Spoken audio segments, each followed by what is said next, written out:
بسم اللہ الرحمن الرحیم۔ السلام علیکم۔ آج 1 جون بروز بدھ ہم بات کریں گے دو اہم ایشوز کے حوالے سے۔ سپریم کورٹ آف پاکستان کا جو لارجر بینچ بنا تھا، جتنے بھی حکومتی شخصیات کے خلاف کیسز تھے یا جن کو ہائی پروفائل کیسز کہا گیا تھا، اس پر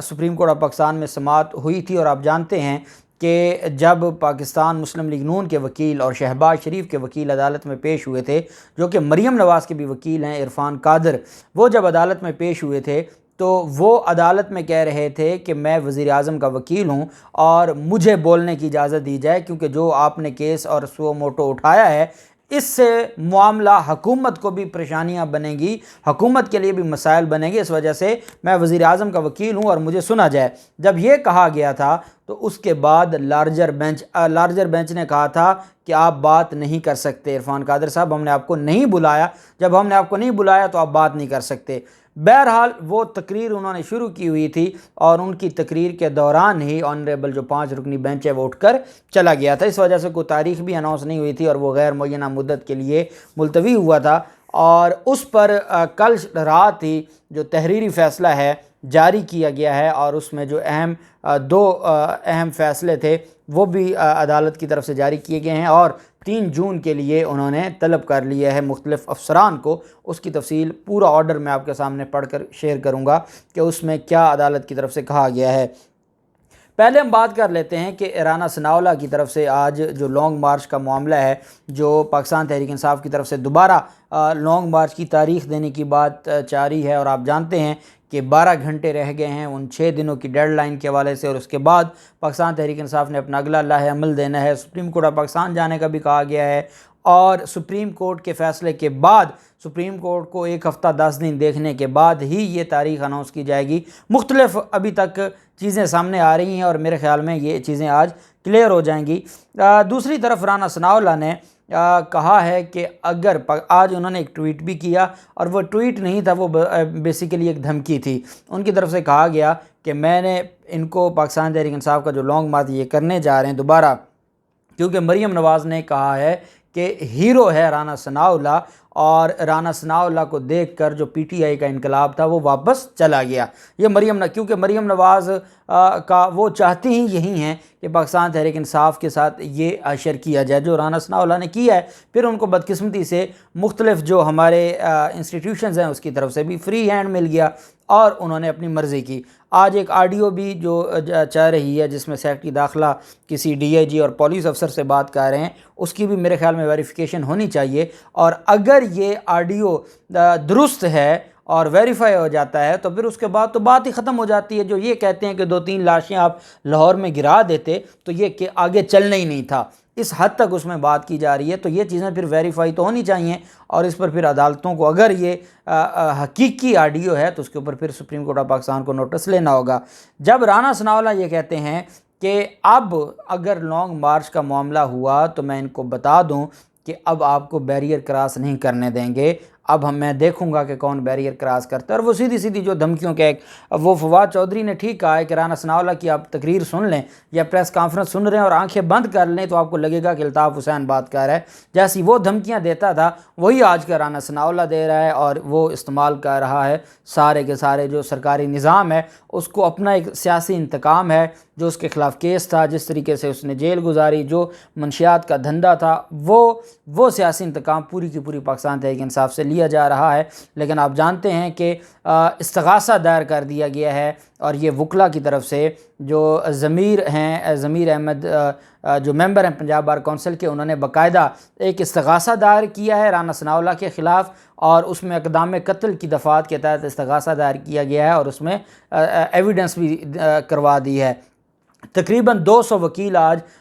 ممبر پنجاب بار کونسل کے ساتھ پیش ہوئے مجسٹریٹ کی عدالت میں، پھر جو اندراج مقدمہ کی درخواست سیشن جج کو دی ہے وہاں بھی یہ سارے کے سارے وکلا پیش ہوئے، اور انہوں نے عدالت سے کہا کہ رانا ثناءاللہ کے خلاف مقدمہ درج کیا جائے، کیونکہ وکلا کے ساتھ تو معاملہ کہیں اور جا رہا ہے۔ پھر رانا ثناءاللہ کا جو لائسنس تھا وکالت کا، اس کو معطل کرنے کے حوالے سے بھی کارروائی شروع کر دی گئی ہے۔ تو اب رانا ثناءاللہ کی یہ جو دھمکیاں ہیں یہ بتاتی ہیں کہ یہ ملک میں افراتفری چاہتے ہیں، نظام ان سے چل نہیں رہا۔ مہنگائی ان سے کنٹرول نہیں ہو رہی، جو ان کے جو حالات تھے، غریدہ فاروقی جیسی اینکر اگر آج سارا دن وہ لوڈ شیڈنگ کا معاملہ ہو یا جو انہوں نے اشتہارات دیے ہے اس پر جتنی تنقید آج غریدہ فاروقی نے کی ہے، وہ لگ ہی نہیں رہا تھا کہ وہ مسلم لیگ نون کی ترجمان ہیں، تو چیزیں تقسیم ہو رہی ہیں۔ یہاں تک سننے میں آ رہا ہے کہ جو وزراء ہیں انہوں نے اپنی وزارتوں سے الگ ہونا شروع ہو گئے ہیں کہ ان کو سمجھ ہی کچھ نہیں آ رہا کہ یہ ملک کیسے آگے لے کر جانا ہے، اور جو صبح و شام مفتاح اسماعیل کہانیاں سناتے ہیں وہ تو ایک مذاق بن گیا ہے۔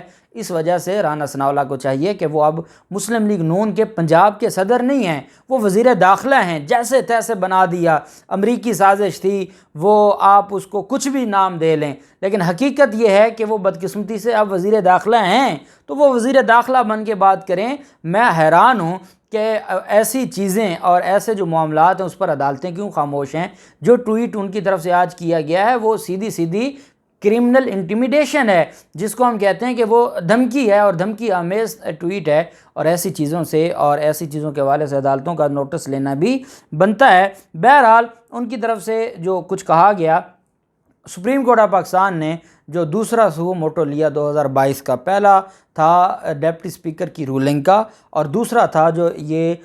تگڑے لوگ ہیں جو حکومتی شخصیات ہیں ان کے جو مقدمات تھے اس کے حوالے سے یہ نوٹس لیا گیا۔ یہ 2/2022 سو موٹو کیس ہے، اور اشتر اساف صاحب پیش ہوئے، اس میں عامر رحمان ایڈیشنل ایڈوکیٹ جنرل پیش ہوئے، قاسم علی چوہان صاحب پیش ہوئے، سلمان طالب الدین پیش ہوئے۔ تمام کا جو اس میں عدالت نے ذکر کیا کہ کون کون پیش ہوا،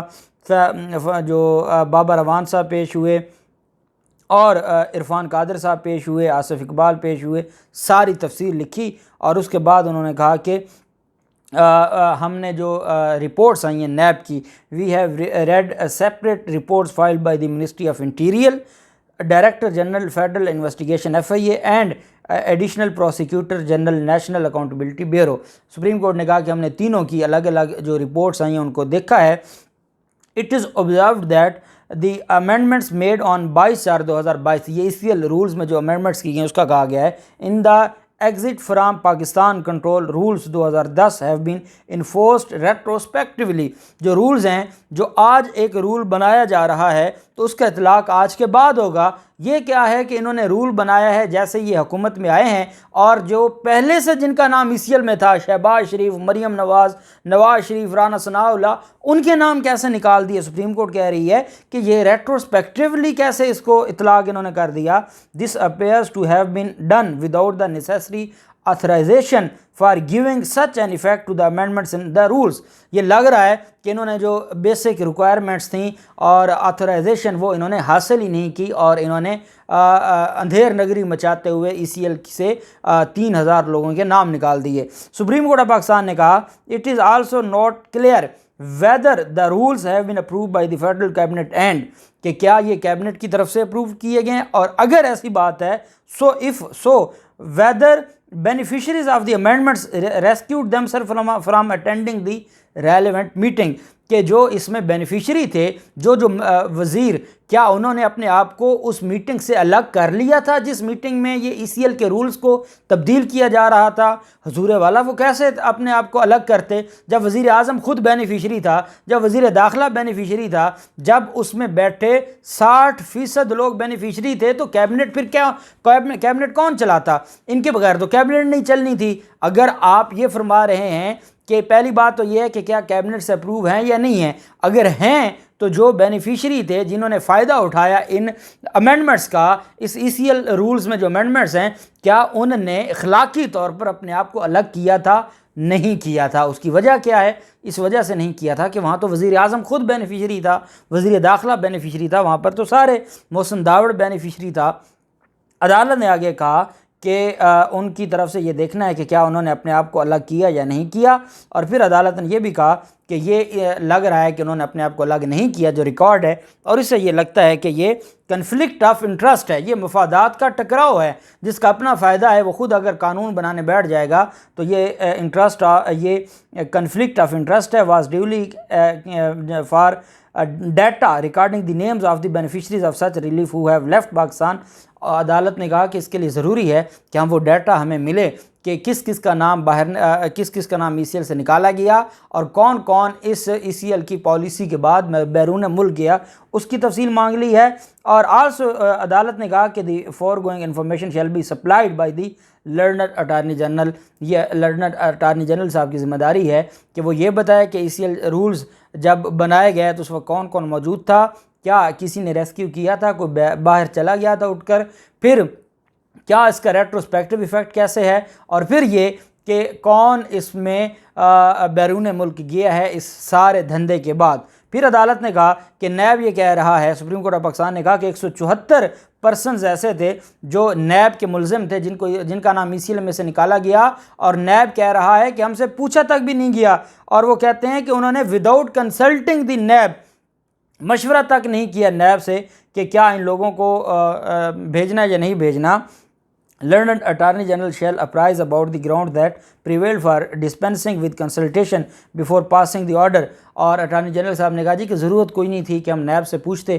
کیونکہ ہمارے پاس کابینہ کے پاس اختیار ہے۔ تو اس پر عدالت نے کہا on their part the NAB authority shall specify the nature of offence under the NAB ordinance alleged against those accused persons whose name have been removed from the ECL۔ تو عدالت نے کہا کہ اس مرحلے پر نیب کی ذمہ داری ہے کہ وہ 174 جن لوگوں کا نام ECL میں سے نکالا گیا ہے ان تمام کے کیسز کی ڈیٹیل عدالت میں جمع کروائے کہ وہ کس نوعیت کے کیسز تھے جن کے خلاف، جن کو بیرون ملک، اس میں سب سے بڑا کیس تو ہے اس کا جو خواجہ آصف کا، شہباز شریف کا، حمزہ شہباز کا، خواجہ سعد رفیع کا، پوری مسلم لیگ نون کا، آصف زرداری کا، اور سب جو مسلم لیگ نون کی اور پیپلز پارٹی کی قیادت ہے، وہ بھی عدالت نے رپورٹ طلب کر لی ہے۔ ایف آئی اے کو عدالت نے کہا ہے کہ the F I A report deals with the security and protection of record in one case only. صرف شہباز شریف کے کیس کی حد تک انہوں نے رپورٹ دیا۔ Whereas our last order issued direction for ensuring that for all high profile cases a list of the all high profile cases in the charge of FIA shall be provided to the court۔ The Director General جو D G F I ہے وہ and the director law F I A shall attend court on the next date of hearing relist on 3/6/2022۔ 3 June کے لیے اس کو عدالت نے جو ہے وہ ری لسٹ کیا ہے، اور 3 جون کے لیے عدالت نے کہا ہے کہ یہ سارے کا سارا جو معاملہ ہے یہ آئین اور قانون کے مطابق دیکھا جائے گا۔ اب دیکھتے ہیں کہ کیا فیصلہ آتا ہے، اب دیکھتے ہیں کہ کون سی جو ڈیٹیلز ہیں وہ جمع کروائی جاتی ہیں، اور 3 جون کو کیا ہوتا ہے۔ جو بھی تفصیلات ہوں گی آپ کے ساتھ شیئر کرتے رہیں گے۔ اللہ پاک پاکستان کا حامی و ناصر ہو۔ بہت شکریہ۔ اللہ حافظ۔ پاکستان زندہ باد۔